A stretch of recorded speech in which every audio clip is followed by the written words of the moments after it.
Hi, I'm Paul Stringfellow, CTO at Gardner Systems, and welcome to this first in a occasional series of videos that we're going to do where I talk with a subject matter expert in a particular area of IT that's impacting all of us as CTOs in the decision making that we have to do on a day-to-day basis. So joining me for these first series of videos, I'm joined by John Hope from Sophos. Hi, John. Hi there. How you doing? Yeah, real good, thank you, and thanks for taking some time to talk with me and some of our CTOs who subscribe to our newsletter. And today, well, maybe before we jump in, probably as a bit of a giveaway to what we're going to be covering, why don't you tell us a little bit about what you do at Sophos, and then we can jump into some of the topics that we want to cover. Sure thing. So my role is Senior Technology Evangelist at Sophos. So it's my job to really take the things like research and the products and the services that we offer and explain those in as accessible format as possible to our users and prospect users as well. So, so that's great, and I think it's ideal for what we're looking to do here, which is to kind of give our viewers an idea of kind of the current state of where we see cybersecurity and some of the current risks. Mm-hmm. And what might be great into that actually is that as Sophos, you guys put together a state ransomware report once a year, and I know you're instrumental actually in putting that report together. So what are kind of some of the key findings that we've seen in the kind of 2022, 2023 time period that people should know about? Sure, absolutely. Yeah, the state of ransomware is probably one of my favorite documents at Sophos, and it's something we conduct somewhat independently. So we go to a market research company, we ask them to contact a number of users, IT decision makers all across the world. We ask them a lot about how they're experiencing cybersecurity, but they're not specifically Sophos customers, and we don't even ask them what they're using for cybersecurity. We just want to get a bit of a feel for what's going on out there. And I guess the biggest headline from that, I would suggest, is that of the 3,000 organizations that were in this year's survey, 66% of them experienced at least one ransomware outbreak during the 12 months running up to the survey. So it tells you that ransomware is still a really big and really significant challenge and problem. Yeah, and I think that's a really important thing as well, because I think it's very easy, we've talked previously about this, haven't we, that actually as people in the IT industry, that we talk about these topics all of the time, mm-hmm. To a point where sometimes it feels like we've talked about it so much, surely we've solved this problem. But based on those numbers, there's certainly no way we're solving that. And why is ransomware such a difficult problem for us to solve? Really, it's because it's an asymmetric battle. The cyber criminals are highly organized, highly motivated criminal groups. And as long as we continue to pay the cyber criminals off when we get experiencing these kind of incidents, then that problem is going to self-perpetuate. These guys have access to huge amounts of financial and technical resources that allow them to constantly change and iterate their tools and tactics so that they can continue to get payouts from their victims. And one of the other interesting things from that report is that we're seeing a continuation of around 46% of victim organizations paying the cyber criminals off, which means this problem is going to keep going. And we're seeing that the ransom demands and the cost of being hit by ransomware is just going up and up and up.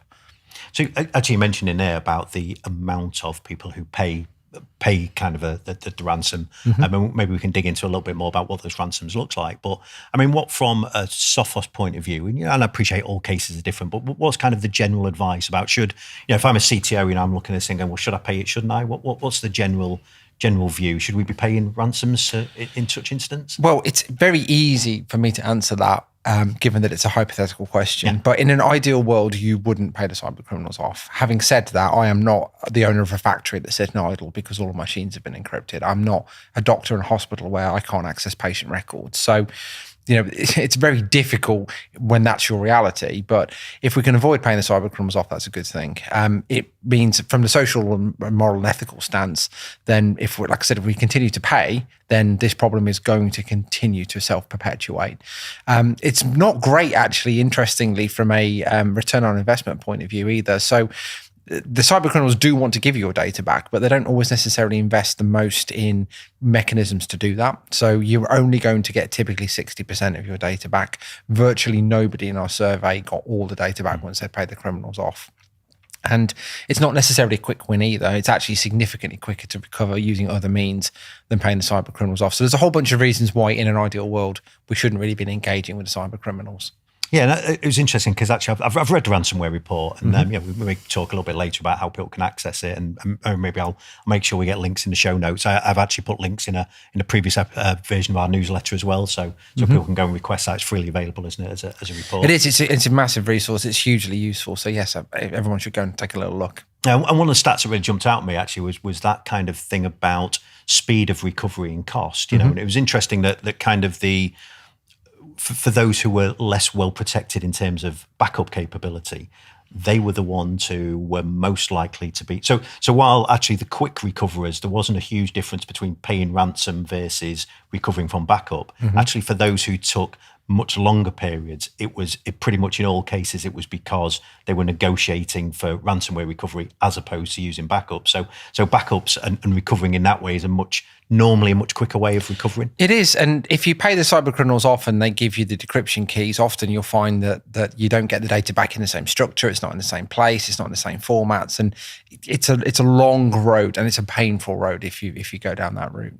And it's also, paying a ransom is not necessarily the end of the impact as well, because we were talking off air a little about that idea of kind of double and triple jeopardy type attacks. Absolutely. So actually, for people who aren't aware of what that means, what do we mean by that? Okay, so a double extortion attack or a double dip attack is where the cyber criminals will not only encrypt your data, but they will also steal it. And then the idea of that is that if you choose not to pay the cyber criminals off because maybe you've got a good backup, they will threaten to take that data and make it publicly available and just ruin your reputation that way. Well, we have also seen instances as well where the cyber criminals have encrypted all the data, and then the victim has paid and got the data back, and then the cyber criminals have come back later on and said, hey, by the way, we've still got a copy of all the stuff, and now we're going to get you again. And a triple extortion attack is fortuitously quite niche. But a triple extortion attack is where not only will they encrypt your data, not only will they steal the data and threaten to make it publicly available, but they will also charge you a consultancy fee to tell you exactly how they got into the organization and give you some security advice. Excellent. It's not really a great service, but it just shows the way the criminals constantly change and innovate their business models to really squeeze the maximum out of their victims. Yeah, and I think that was actually a great example of why this continues to be such a problem. Is this constant evolution of the issue. And interestingly, I asked you a few minutes back about whether you should pay or whether you shouldn't. What's the time to decide whether you should pay or whether you shouldn't? I guess it's not an easy question to answer because it's very circumstantial, but you ideally want to formulate a structure and a plan where you should never be in a position where you really have to pay the cyber criminals off. But you've obviously got to look at what you're presented with. But having good protection and control measures in place so that ideally you don't become a victim in the first place, having a good backup that means you don't necessarily have to pay if it's a simple, straightforward encryption type event, those are good bits of strategy. And those are things that you formulate way before an attack actually happens. And I suppose actually that you probably kind of walked into the thing that I was looking for was about that planning for, I suppose it's, I think we can all sit here as CTOs and think that we're doing everything that we can to stop an attack. We're investing in security tools, we're training our people, but there's always the chance, and probably, based on some of the numbers in your ransomware report, the likelihood is you're going to have some kind of cybersecurity incident, and the time to plan for that then. So time to plan for that is not during the incident itself. Absolutely not. No, absolutely. Get a plan in place. Assume you're going to become a victim because that's, numerically speaking, that's a reality. And then look realistically at how you're going to deal with the situation from both a process and a technology point of view. It's definitely good advice. And I mean, in terms of, well, what do we call that? So I suppose it's incident response planning. It is incident response planning. So in terms of that, what are some of the things that we should be thinking as CTOs in terms of what should go in an incident response plan? Then, so obviously think about it ahead of time.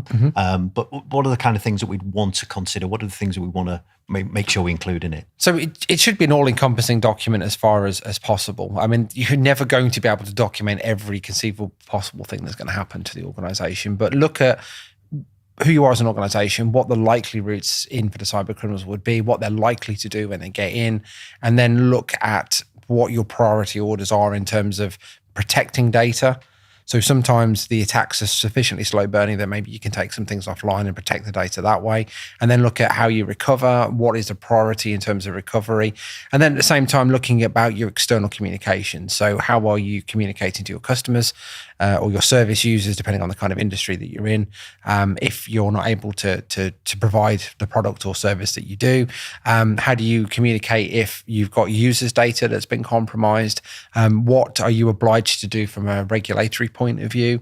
All these things need to be documented because, like I said, you don't want to be figuring this all out while your network's in flames. And you shared a great tip with me, actually, when we spoke previously about the idea of whatever you do with these incident recovery plans is don't leave the incident recovery plan solely based on kind of infrastructure that might well get targeted. So, is there tips that you would give in terms of where you should hold these kind of things and what you should do with that plan in terms of practicing, doing kind of dry run, that kind of stuff? Of course, yeah. So, the real bad trap to fall into is you store it electronically on your network, and then of course, if the worst happens, you may not be able to access that. So, a hard copy is good. I wouldn't go as far as laminating it though, because the problem is that your network and your estate is constantly evolving, your business is constantly evolving. So the incident response plan needs to adapt and change. It should be a living document that is constantly being updated, but have a hard copy of it nonetheless, so that you've got something to recover from if you are completely offline for whatever reason. And then you talked about testing it. Well, I mean, it's all very well and good writing a plan, but is it a good plan? Is it a bad plan? Have you missed things? The best way to find out is through some kind of rehearsal. And again, you should be constantly doing that. And there's a number of reasons for that. One, it builds up familiarity in the staff. So they're not looking for the process they need to do. It becomes almost knee-jerk. And obviously, as you rehearse and test the plan, you find where the deficiencies are. Oh, we forgot about the new server we put up. You're finding the gaps that way. So there's a lot of good reasons. It's the same as doing a fire drill, right? Everybody should intrinsically know what to do when the fire alarm goes off. We shouldn't be looking around for the exits. And I think you make it, it's a good point about the kind of evolving problem as well, because, you're right, you can't just laminate it and hope nothing ever changes. You're talking about we've just bought a new server, or we've just taken on a new software as a service solution, or we've bought some cloud infrastructure.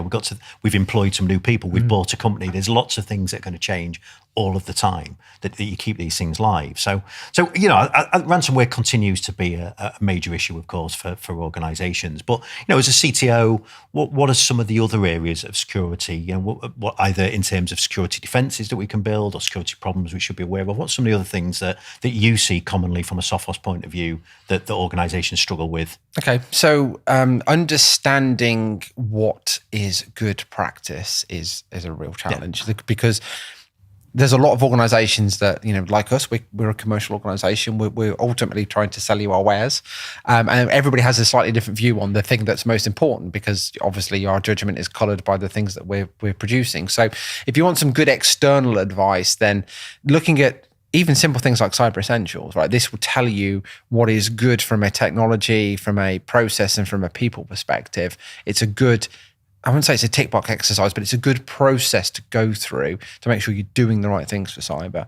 And as a really lovely side effect from that, if you go through the process, get yourself assessed, then you've got yourself a differentiator in the marketplace. You can say, we've taken cyber seriously. Your data's safe with us, and hopefully will make you a more attractive organization to do business with.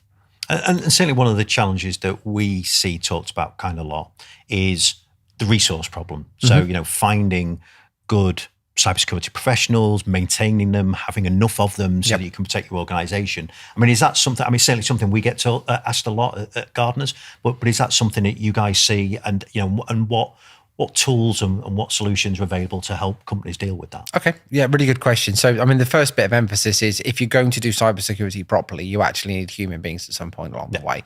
There is obviously technology measures that you can put in place. You buy endpoint protection, antivirus, for one of a better expression. You might invest in things like firewalls and all the other technology. But when all is said and done, this is still a people problem, because you need obviously people to set those things up, configure them. That should be constantly changing, constantly evolving. And even when that's done, the cyber criminals are always really good at getting around these technology in various different ways, using our own tools against us, for example. So you need a bunch of human beings that are eyes on, that can monitor the estate and see what's going on a day-to-day basis. The problem is that those people are in short supply. And the reality is that because they're in short supply, the wage demands are very high. So, if you're an SMB, then employing 5 or 6 cybersecurity analysts to monitor your estate 24 hours a day, 7 days a week, 365 days a year, it's not realistic. So one of the big innovations that we brought to market a couple of years ago now was the managed detection and response service. So this changes the game from us simply giving you a bunch of technology and saying, here you go, make the best of that. And instead what we're doing is wrapping human expertise around there. So what we're doing is running a security desk, a SOC as a service effectively, where the team will actually be looking to see, well, is this organization under attack? Are we seeing things that tell us the organization is about to be hit by ransomware? And then depending on the nature of the relationship that we have with that user, we might even go as far as actually responding to the incident on their behalf. If the cyber criminals choose to penetrate the network evenings, weekends, bank holidays, if this is a 9 to 5, Monday to Friday type organization, nobody is going to be there to do anything about it. And that's where we roll our sleeves up and we will get involved and kick the bad guys out, tidy up, and then obviously keep the customer informed about the things that we've done to keep them safe. So it makes world-class cybersecurity and that idea of a 24/7 team available and democratizes it for organizations of all sizes to be able to access it. Yeah, and I think that 24/7 thing is really important, because even if you have managed to employ a really good security professional, or somebody you've developed into a really good security professional, because they obviously do exist, but it's not just having one, is it? It's having a team of, and then it's that threat. And I think as our infrastructures have changed, as we consume cloud services, as many of us have moved to things like Microsoft 365, that actually our infrastructures, even if we're not a 24/7 organization, our infrastructure most certainly is. And those who wish to do that infrastructure harm are most definitely 24/7. In fact, the likelihood is that they're going to attack you at the times you're not going to be there. It's why weekends are always kind of good target times. It's why, after 5 o'clock, because if you're going to target the UK, target it when maybe they aren't eyes on, and I suppose the importance of being able to do that. But I mean, are those kind of services, I mean, you talked about kind of democratizing it, but are those kind of services, if I'm a CTO of a small organization, or maybe not CTO, just the guy who's doing IT, are they affordable? I mean, are they the kind of things that people realistically can take on? Yes, absolutely. And that's the whole point. I mean, you would say that, of course. Of course I would say that. But that's kind of the point. I mean, everybody benefits from the economies of scale in a way that if you were going to go out there and employ a whole bunch of people to do this, you've got the wage bill associated with that. That isn't the case, because we handle all the HR problems, including things like sickness, holidays, all that sort of stuff, It's not your headache, then it becomes our problem. And as I say, we use economies of scale to make it as affordable as it can be. I mean, realistically, of course, our service is more expensive than just buying product, but then it's doing so much more. It's covering those gaps. It's highlighting where, you may have something going on the network, which is maybe just slightly under the radar. A cyber criminal penetrating the organization and stealing your data is not a virus. It's not malware. It is unlikely to trigger off some kind of alert, but it's a significant problem. And the only real way to spot that is by looking at what's going on in the estate. And that's exactly what we offer as a service, and augmenting the organization's existing capabilities. So it's important that we emphasize to our viewers that we're not looking to do anybody out of a job. This is very much, or can be very much, a collaborative approach. If you've got skill sets available, we will cover the time when they're not available. And the cyber criminals love targeting out of hours. If you've got sick leave or whatever the situation might be, we augment those capabilities. We're not looking to do anybody out of a job, and we're not delving into the world of day-to-day IT admin either. So if you've got a bunch of really good IT people, that's fab, and they can go off and be the best IT department in the world, because all of a sudden we're not expecting them to deal with cybersecurity, which isn't their forte. It's a completely different, yes, it's IT, but cybersecurity is a completely different discipline. It's a completely different set of skills. And to do it properly, you're probably not worrying about resetting the password from some user that's forgotten it. You're not worried about changing the toner and the printer and all those other day-to-day IT jobs. So we can free up IT departments to be better at what they should be doing. And then cybersecurity, to a large extent, becomes our problem. Yeah, and I think that resource thing's a real challenge, isn't it? Because you know that obviously can be a real challenge. You talked before, if you're an SMB, you maybe got 50 people, you are unlikely to. You might have some dedicated IT people, but you're unlikely to have a dedicated cybersecurity professional because you probably just can't afford them. No, absolutely, and it's really hard to retain them as well. So because the job market is so dynamic, we frequently see where you've got a cybersecurity analyst and they'll leave and go and work somewhere else for sometimes, even without exaggeration, double money, because people are so desperate and they're tripping over themselves to get this talent. And again, that becomes our problem at Sophos if you go down this route of outsourcing the human-led threat hunting side of things. I think interestingly as well, it's so you can see it kind of being really attractive as a service for small businesses. But actually, if I'm CTO of a larger enterprise, and I have this conversation quite a lot with people who are looking after really big estates, and they still have the very same challenge. They've either got way too many tools that they just can't keep an eye on, or they just don't have enough expertise. Because actually, you talked about things like they're resetting account passwords, they're fixing printers, they're looking after servers, they're dealing with big complex infrastructure. And actually, even then, they either don't have the tools kind of aggregated together well enough to give them this overall view, or they just don't have the resources. So I guess it's kind of a service that those kind of services will scale. So without trying to sound like an MDR sales pitch here, but it's a real problem that we see. And actually, more and more, it feels like more and more of security. And more security vendors are offering, not just in terms of MDR, but other managed services, because actually the challenge is just getting too big for organizations of pretty much any type to be able to deal with. Absolutely, yeah. When you start to gravitate up to the bigger organizations that you've alluded to there, we tend to find that where there are security teams, they're often playing a game that I like to call alert whack-a-mole, right? Because they've got so many dashboards, so many screens, and they're all vying for attention and screaming to say, you've got this problem, that challenge. And the problem is that often they're busy looking at those alerts and maybe dismissing them in certain circumstances, but not really doing anything particularly effective.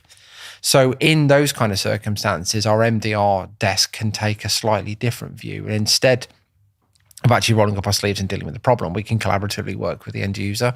And we could very quickly go to them, because of the way that we use a combination of artificial intelligence plus human being. We can then go to that particular user and say, hey, we can see you have a problem. This is the machine that has the problem. This is what the problem is. And this is what you need to do to go and fix it. So instead of them having to wade through pages and pages of telemetry and figure out what's going on for themselves, which will typically take quite a long time, we are very quickly getting to the point where we've investigated the incident and told them what they need to go and do, and they can go and do it very quickly and very effectively. So we can even take an existing security operations center and we can make them sharper by doing all of that analysis and getting to the root of the problem as quickly as possible. Yeah, and I think it's an important part of this, isn't it? Because I think in terms of all security, no organisations today want to have invested in things and then talk to a Sophos, and Sophos come along and say, "We'll throw all of that out and put this in." This is all about not just augmenting people, but actually there's lots of gaps here to augment technology investment. So it's not, if you don't have Sophos everywhere, this doesn't work. This is much more about kind of integrating with lots of other capabilities. I'm glad you mentioned that, actually, yeah, because one of the initial assumptions when we start talking about the service is that the end users, they will assume that we then have to start ripping away the existing endpoint protection, ripping away the existing firewalls, and that isn't necessarily the case. You're absolutely right. So the Sophos MDR service is available for a wide variety of different cybersecurity vendors. So you don't actually have to have anything from Sophos necessarily to benefit from the service.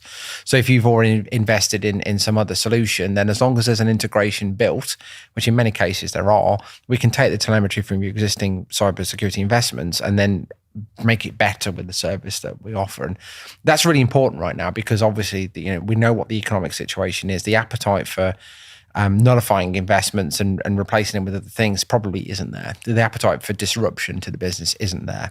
So what we can do is actually give our users a better return on investment for the things they've already bought. Because if you've gone out and bought a firewall from another vendor and you're not looking at the alerts and the logs and whatever, you're probably not really getting the best out of the product. So by wrapping the service around it, all of a sudden you're getting better ROI on the things that you've already invested in. Yeah. And of course, we would love people to have Sophos from front to back, but that isn't the reality. People, they know tools, they've bought things, they have a vested interest in other solutions, and we just embrace that and work with them. Yeah, and I think what's important for people to realise, if you're a CTO watching this and think, well, this is great, see, John, you work for Sophos, so that you're here to talk about kind of some of the things that Sophos are seeing and in terms of MDR, what they're doing.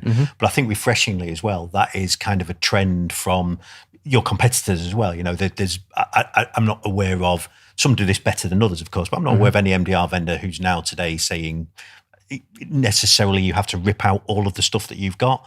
I think that certainly the trend tends to be towards, we understand that we're going to have to integrate with, particularly in larger organizations, we're going to have to integrate with existing technology, or else this is just never going to work. So I think it's a refreshing thing for a CTO. So I think if you're concerned about resourcing, managed services it's certainly something that's worth exploring, because I think for a relatively low cost, for a huge benefit, it's an interesting area. But I mean, before we wrap up, there's kind of another area I just wanted to kind of talk to you about, because we talked about kind of this from an IT skilled perspective. But obviously one of the things, and it's an area I'm always keen on, we can always talk about our end users being the problem, that people are the problem, people are the challenge because they're the ones who click on links or download malware or visit websites that they shouldn't. But of course, I think that they're also somebody that you can kind of weaponize in your defense if you do it properly. I know it's an area that intrigues you, kind of the people problem. So, I find why people don't we talk about that? Yeah, of course, absolutely. I find people fascinating. So we've just talked about cybersecurity in terms of a solution being people orientated approach, and that's true right down to the individual operator. Hands on keyboard, people day to day operating in the business. It's really easy for IT managers and IT departments to look at their users and think that they are part of the problem, because they are the idiots that click on the links and do all the bad stuff. And I'm sure we've all said that at some point, but that's a little unfair, especially now in the world where we have cyber criminals that are creating phishing attacks that are super sophisticated, fit the reality.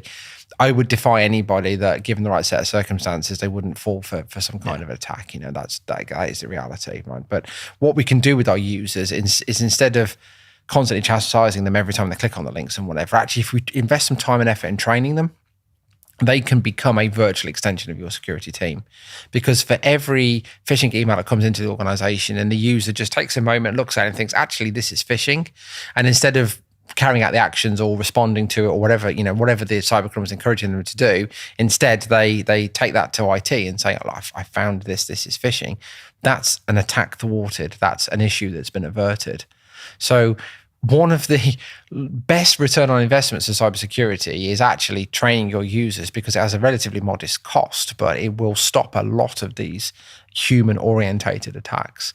So using tools like Phish Threat, having training sessions, educating users in a non-patronizing way will reap huge rewards. And it will help them in their personal lives as well. I think that thing about non-patronizing, almost kind of fearless way as well. I'm not sure fearless is quite the word I was looking for, but that idea that I think security culture is hugely important. Oh, it is. Yeah, absolutely. I mean, I had a bit of a cringeworthy moment not so long ago. I was doing a presentation and we were talking about the human element. And it wasn't for us, was it? No, it wasn't. No. And it was the audience member that sort of made me cringe a little bit, because we were talking about this concept of being able to test our users by simulating phishing attacks. And this user stood up really enthusiastically and said, that's great, because when somebody falls for it, then I can go over to their desk and I can shout at them. I was like, no, that's not what you want at all. Security department shouldn't be the bad guys that tell you you've done wrong. And no, you're not allowed to do that. Security should be the department, which is the friendly ones who, yes, I can see that maybe you fell for that and you clicked on it, and actually let me show you that the URL was badly formed, or whatever the circumstances are. Let's learn from it so it doesn't happen again. Because what you really want your users to do is, if they have had a moment of weakness, they've clicked on the link, instead of just clamming up and shutting up about it, you actually want them to come to you and say, look, I messed up here, hands up, I messed up, I've clicked on the link, and you can start investigating it. Because if they clam up, then who knows what's happened, right? Another scenario might be, we see this all the time, and I love this little problem where users are really good at finding their own ways of solving problems, right? If they've got to do a job, then the tools are not provided for them, then they will often go to search engine of choice and go and find a method of working around it. And you end up with a situation where you've got unauthorized software, shadow IT. And actually what would be better is if the user came to IT and said, look, I'm struggling with this aspect of my job, and I think these tools might be available. How do we use those in a secure fashion?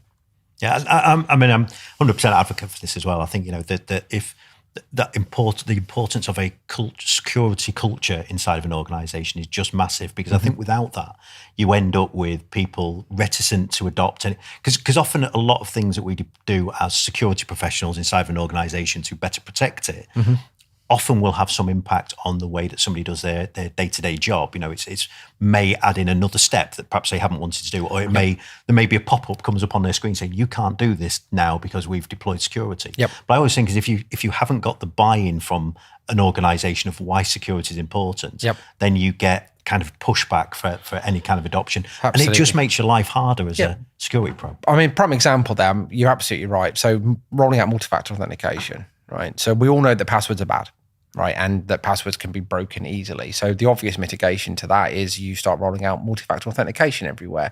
And then you get your users kicking off because you've made it more difficult. And now they've got to carry a token with them, or they've got to have the phone with them and put the PIN code in. But rather than be draconian and go at them and say, you need to go and do this, this edict handed down from above. Instead, it would be much better to go to your users and say, passwords are a problem. We all know cybersecurity is an issue. We have rolled out this because it is much more difficult for a crim to impersonate you if you've got to put this code in. So yes, we appreciate this is more of a challenge, but we thank you for making the organization more secure as a result. And you're right, you get buy-in. People are like, okay, that makes a lot of sense. Yeah, and I think that investment is as good as any investment in a security tool. I often think that security tools we put in place are obviously essential, because actually as people, we just can't keep up. But you'll often end up having to buy more security tools if you don't do that piece of work that says, here's a culture of security, we're educating people, we're encouraging them, we're making part of our security effort. They understand why security is important, and they do their piece to be kind of that human firewall, that human level of protection. So I think it's a hugely valuable point. Absolutely, yeah. So, I mean, the best security is built on the trilogy of people, process, and technology, and no one aspect is more important or better at dealing with cybersecurity than another. They only work together. Conversely, if one of those things isn't in place, the rest of it falls down. Yeah, agreed. So, John, look, this has been great. Thanks for spending some time and chatting with us on this CTO Insights video. If people want to kind of find out some more about you and some of the stuff, because you do podcasts, you present, you write quite a lot. Where's a good place for people to find you? The best one is LinkedIn. It's probably the single source of what I'm up to and the activities that I'm doing. If you want to hear more about some of my insights in the industry, then I do have a podcast on my own, which is a Million Questions to Ask podcast. So you can check it out from there. A couple of other things that are useful. So State Ransomware Report we talked about, that's available from the Sophos website. It's free, readily available to download. There's also the Active Adversary report as well, which talks a bit more about cybersecurity and cybercriminal approaches and techniques. And then there's the incident response guide as well, which again is free from the Sophos website, which helps organizations just to get a bit of a structure about their incident response plan. So those are all really useful resources to take away. Well, they're great. I'll make sure they go in the show notes with these videos. So, but for now, John, look, thanks for joining me. Really appreciate your time. And thanks for watching. And do look out for more CTO Insights videos coming soon.